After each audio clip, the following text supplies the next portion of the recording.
Oh my God. Ridiculous. Anyway, hello people. Me again. Another beautiful day. Yeah. Hope your five senses work. Health and strength is good. Or excellent. What? What's up, Steam Deck fans? Steam Deck Tribe, Steam Deck Nation, Steam Deck Universe, Steam Deck World, Steam Deck Legion, what's good? Steam Deck Mob, what's that? And Steam Deck Squad, what's up? And you Steam Deck nerds, geeks, and freaks. And you investigators, what's happening? Come on. Yeah. Yeah. Steam Deck, man. Love it. Oh, yeah. Oh, yeah. What I got for you guys anyway, since we talking video games?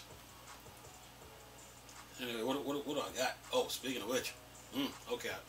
Well, I did talk about Stardew Valley yesterday. Okay, all right, got that checked off. Yeah, you guys are good. I got you covered, man. Oh, by the way, yeah, keep your storage in check, man. Oh yeah, yeah, you got different enclosures. You know, you want to order when it comes to these portable PCs. When it comes to these portable PCs,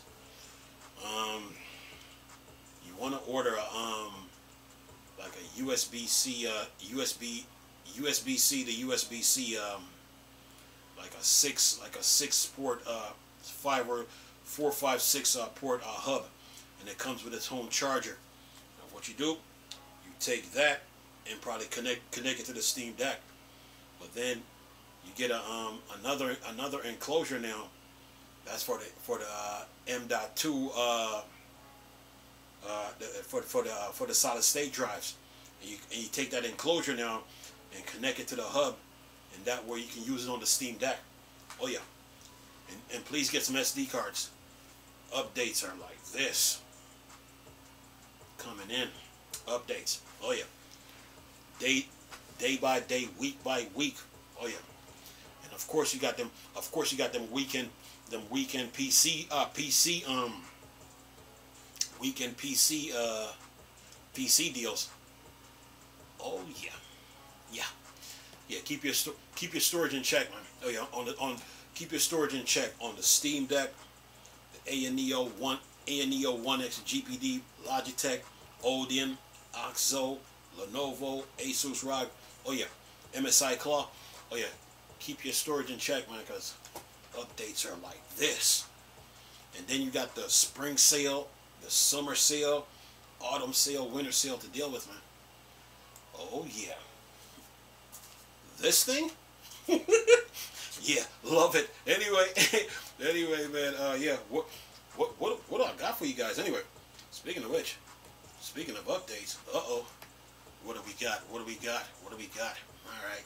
Okay, Chris, they want news. Talk to them. All right, what do we got?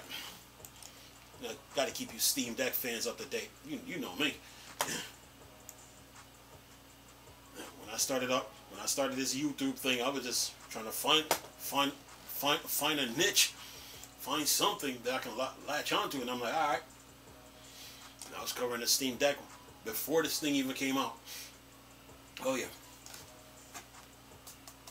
Oh yeah. Worth it. You best believe it. All right, what I got? Let's see. First World War turn-based strategy RPG. All quiet in trenches and hit early access. Says here, you know one thing I'm gonna do too? Speaking of which, I'm gonna be on Phoronix a lot, reading up on some of the stuff that they got. Yeah, I'm into the tech thing. But anyway, says here, here's something a little different for you. All Quests in the Trenches recently hit early access on Steam, blending together a narrative turn-based strategy RPG with the First World War settings. It has native Linux support, but no Steam Deck rating yet. More about it in the game. You're playing as a German Unter officer, a sergeant, in the on the Western Front of World War I. You're responsible for a handful of soldiers and have to make meaningful decisions. You will lead them in battle, trying to strike a precarious balance between the ambition of your superior and the survival of your men. Uh, your action will not change the war. Uh, they will um, they will, however, change the lives of your soldiers. You cannot win, but maybe you can survive. And this says all quiet in the trenches. Says the developer told a war alien are based in Bamberg, Germany. What's up, German folks? Says here and says it's meant to be taken as an anti-war game.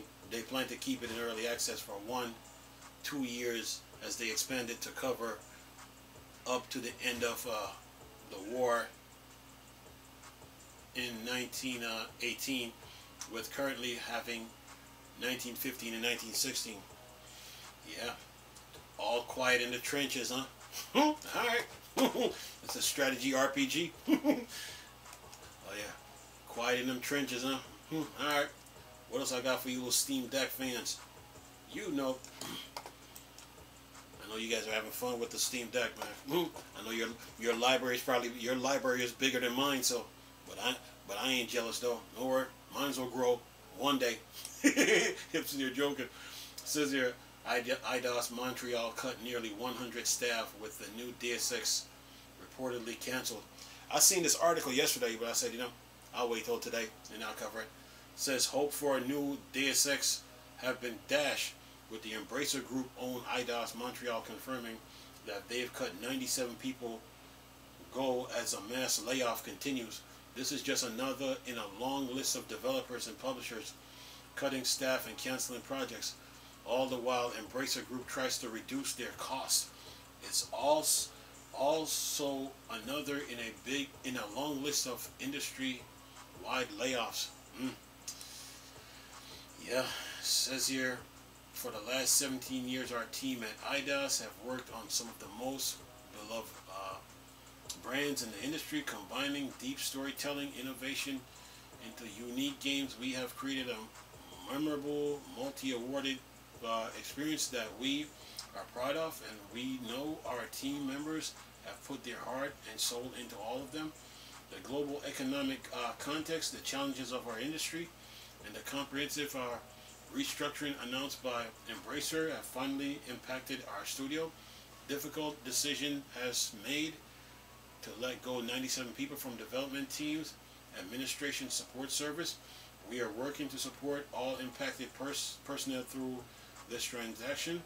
They're very talented, very talented, high experience people are entering the employment market, and we want to find their next project and are helping to do so as we navigate these difficult times. The well-being of our team is our priority, and the continuous commitment to create games that players will be able to enjoy in the near future. To our players, it's oftentimes not just games, but the game makers as well, that we all celebrate and admire. Our commitment is always to making the best games for our amazing fans. And even with this restructuring change, we continue to fight on the deliver those awesome experience for us. Share together. Thank you for your continuing support as well as wishes. Yeah, job loss hurt. Says here, here's the text if you have trouble reading an image. Okay, I already got it covered. It says, while they didn't say anything about a new Deus Ex game being canned, Bloomberg originally reported on it today, claimed that the new game was already 2 years in development. Alright. Game industry for you, man. Alright, what else I got for you guys? Since we're talking for the Steam Deck here. Alright. Okay, alright. This one of them long articles that, let's see, it's going to be pretty long.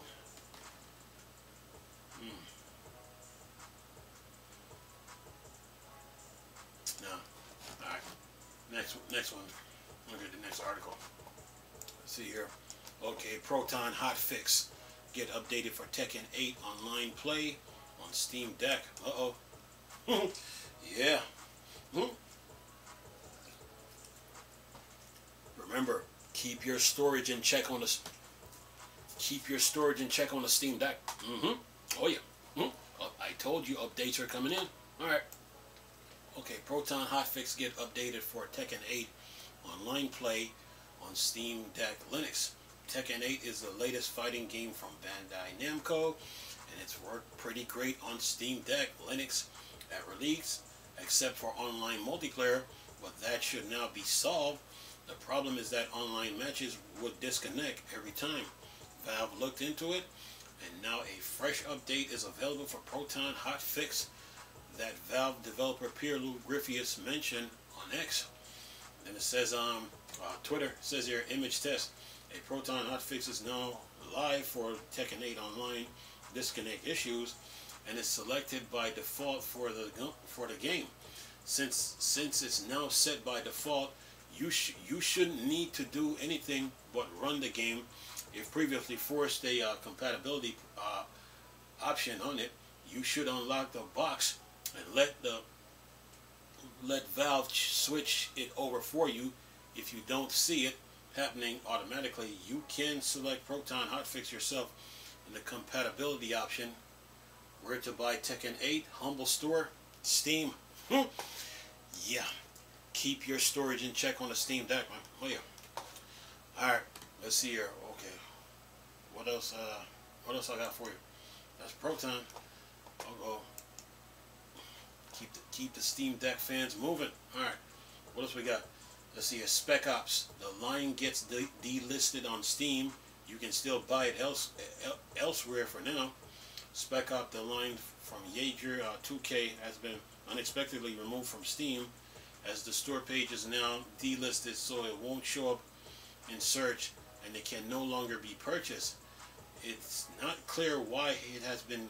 It's not clear why it has been done, and no announcement has been made on it anywhere that I can see officially. So we're left to speculate for now. When this usually happens, it's often some right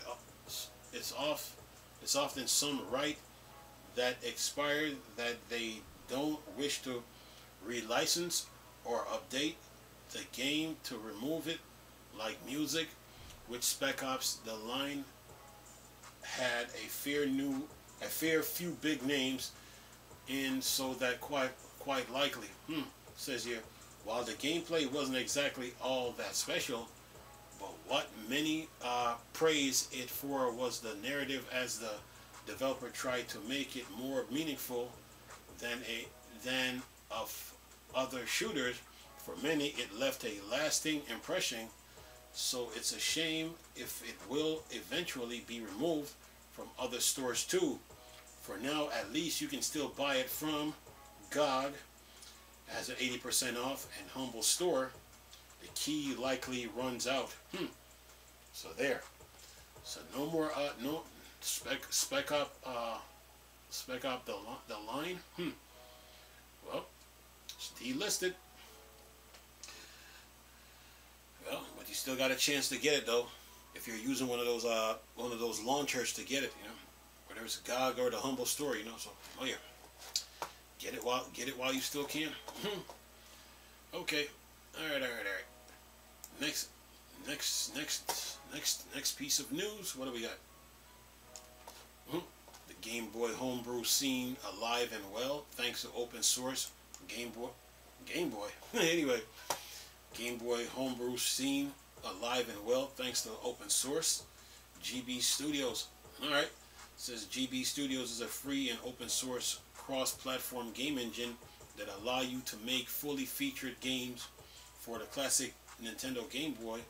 One of the first gaming devices I've ever owned. Some really fond memories. They're all staying up late at night with a completely ridiculous magnifier attaching that had light on it. How far we've come. Yeah, I know. This isn't Linux gaming, but it's open source and it's awesome. And you can run Game Boy Studio on Linux. And there's a new version that was just released too. New in Game Boy Studio version 3.2.0. And then, let's see what else says. Version 3.2.0. Add ability to choose time, context, and timer event, allowing up to 4 timers to be used per scene. Add events if current scene is to allow conditional run scripts based on the current scene. Ability to set background titles priority for color games using priority tool in colorized section. Priority tiles appear above sprites. Add support for UGE version 6 to music editor. Sub-patterns editor added to instrument editor. Add warning when trying to reuse background from a logo scene. Add descriptive README files to set folders in new projects. Add slope brush when drawing conclusion. Add music brush when painting tiles, drawing conclusion updates, all tiles matching the one clicked. Add support for slopes to pattern scenes. Add ability to make analog pocket builds using CLI tool. And add warning when using engine plugins built on older version of Game Boy Studio. Says it enables you to create ROMs that can run on various emulators and even real hardware like Analog Pocket. Testing it on Kubuntu Linux today, and it seemed to work rather well. Being able to just drag and drop things around is pretty fun. Yep, check it out on GitHub official's website. Yep. The open source scene is alive and well. All right, what else we got? Okay, let's see here.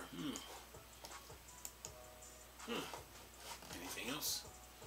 Going once, going twice. Dwarf Fortress Adventure Mode to be more approachable for new players. Says the adventure mode of Dwarf Fortress is approaching, and the team has outlined some of their plans for it, like making it much more approachable for newer players and giving it a fresh coat of paint. In the post, they mention how difficult it is to do such a mode. Sorry about that. In a game like this, because it's a sandbox game at its core, so it has no direction. It's random and cracks will show, so they continue to update it to improve the visuals and interface to make it clear and better for newcomers, just like they're going to with Fortress mode. They're adding in combat animation, various combat icons, new menus, improved to how towns are handled for places like shops, clearing up how property is recognized, tightening up the city of the experience to give new players some grounding. Old adventure menus will also be fully converted, mouse plus keyboard and more. And then it says one area that will also change is the difficulty mode. In the original there's 3 modes: peasant, heroes, a demigod, and they're going to tweak them so that the demigod mode gives players more instruction on ongoing help, more like a tutorial mode. Plus they will also tweak hero level encounters with gods to something that strikes a balance, again leaning towards a more epic feeling. Expand dangerous and temples and relics, hunting to facilitate more directions, and demigod characters provide more healing option.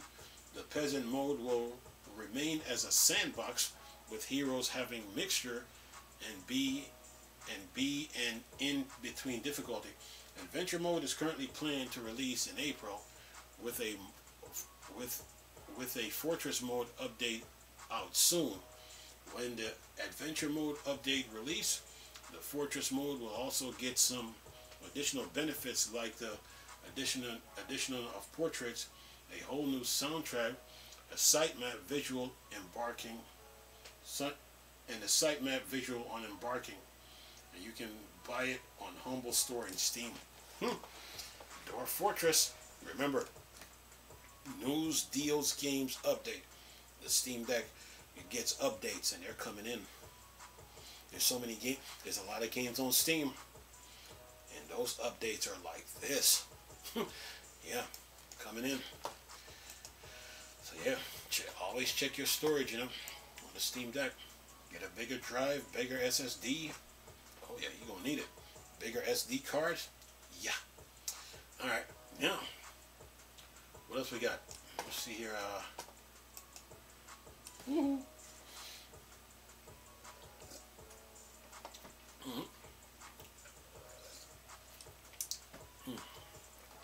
Okay. Let's see here. Build a powerful character into the Necro Veil, a new action RPG.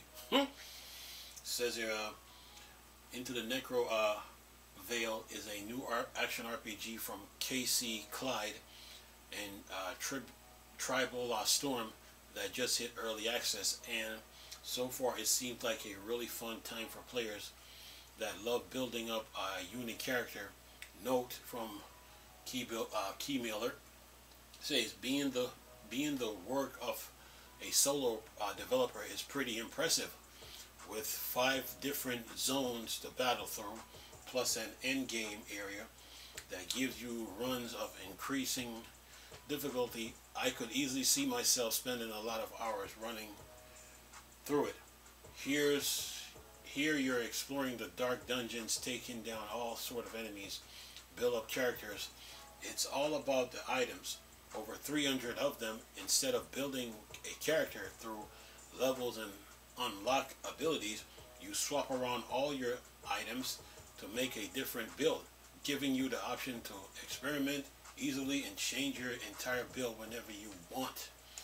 And then it says here, it's all about repeating runs and unlocking more games as you go.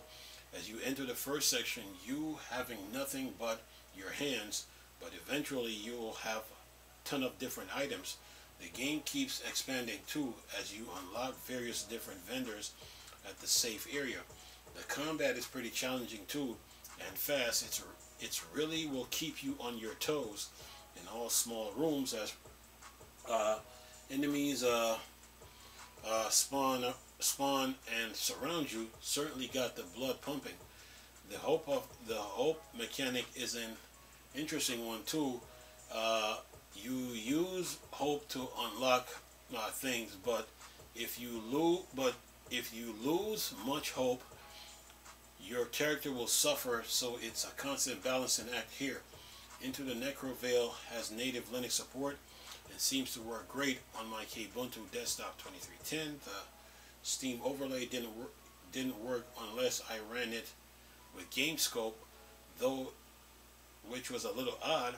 If you like dungeon crawler RPGs, this is one to check out. Get it on Steam and GOG. Yeah. Alright. What else I got for you guys? Keep you guys up to date. Yeah. Perfect. 10:04. Perfect. Now I can drop all those videos that I've done earlier. Yeah. Alright, what else I got? Oh, Stardew Valley. Alright. I think I did this yesterday, but I'll go over it. Okay. Stardew Valley 1.6, bigger than expected. Now in bug fixing and polishing stage. The next major update to wonderfully calm Stardew Valley looks like it's coming soon. As a developer, note it's now moving into the bug fixing and polishing phase. Writing on X, Twitter. Eric Concern 8 Barone mentioned 1.6 end up being a little larger in scope than originally planned. I'm done adding major new content to it now, though, and it's in a bug fixing and polishing phase until it's ready to release. Thanks for your patience. It will be fun to see everyone play it. And in a follow-up early reply, note it's likely to come to PC first. And then it says, should you make a new save for it? Barone also mentioned it will be fine to play on an old save, but I did probably recommend a new save to experience everything in context. Otherwise, you'll unlock a bunch of stuff right away when you load up your old saves. And it says Stardew Valley has native Linux support and it's Steam Deck verified. Are you going to be pumping? Are you going to be jumping in again when version 1.6 release? Incredibly, it has gone on for so long and still one of the most popular games on Steam with a peak player count in the last day of 41,904. That's big. That's nuts. More than the likes of Red Dead Redemption 2, Terraria, and many others well-known games. Then it says you can play it and buy a copy from GOG in a humble store in Steam. Stardew Valley. Well,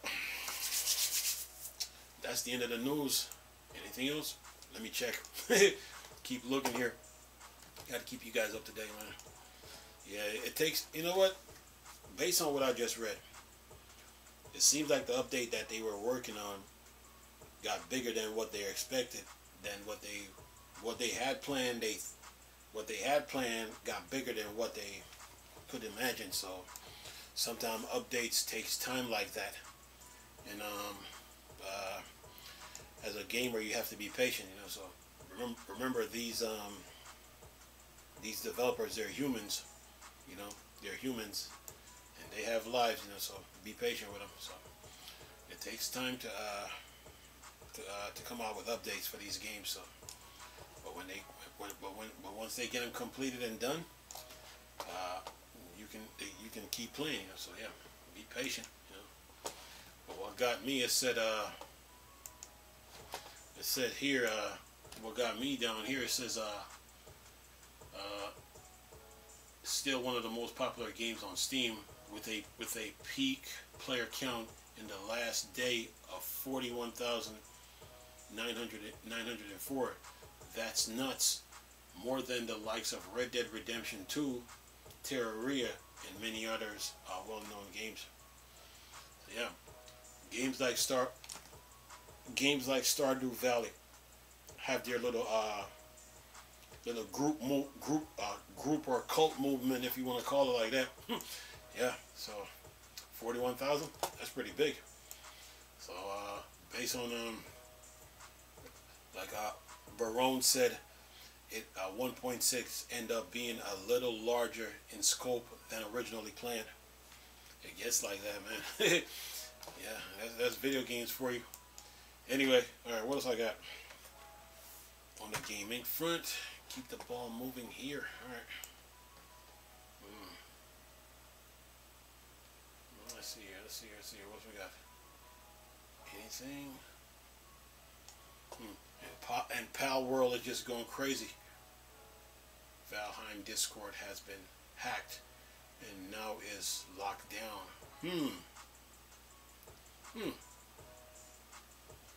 Let's see here.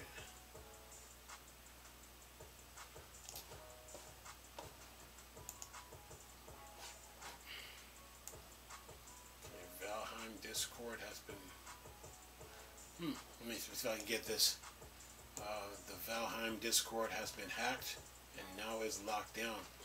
The official. Actually, you know what? I'm gonna do that in another video. When I go around searching for more content. But anyway, yeah, that's it for now, though. But I'll keep you guys up to date as far as news go in the game industry. News, deals, games, update. You Steam Deck fans got your hands full, you know, with the Steam Deck already, with all the games that you got, and you know, and completing them. So you guys are good. Updates are always coming in for the Steam Deck, always. So I'll keep you guys posted. I mean, they have the weekend PC deal coming. Weekend PC deals coming up this week. You could go for it, or you could wait for the spring sale. You know, so when the spring sale comes around, when the Steam spring sale comes, right now focus on like getting more storage for your Steam Deck. When this sale comes around, you'll be ready to to purchase some games and add it to your library. So yeah,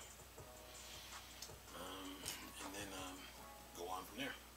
But other than that, you guys are good. News, deals, games, updates. Anyway, hope you enjoyed the video. Nice talking to you people again. Chris, still Star Wars and Star Trek. Board, Dark Side. Go. Peace.